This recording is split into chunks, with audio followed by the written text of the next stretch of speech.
Hello everyone, welcome to my mini blog once again. र मेरो आजको दिन चाहिँ कसरी बित्यो भन्दा फर्स्ट अफ अल मेरो बिहानैको खाना र सब्जी पकाउने ड्युटी।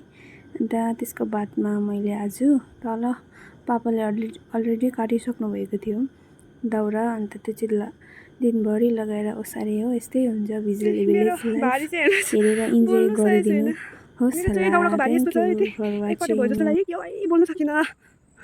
हुन्छ, बाई बाई। यो चाहिँ थकाइ मारेको अवस्था, उकालो छ, बिसाउँदै लानु पर्यो हो, सकिँदैन कन्टिन्युसली कोरे हिँडेकै गर्नु हो। पसिना आयो पुरा। तपाईँहरूले सोच्नुहुन्थ्यो होला किन भिडियो बनाएको भनेर, but I love taking movements. हुन्छ नि आज दिन, अब यो दिन फर्केर त आउँदैन, तपाईँको दिन कसरी बित्यो भनेर चाहिँ भोलि पर्सि यादगार जस्ट फर रिमेम्बरको लागि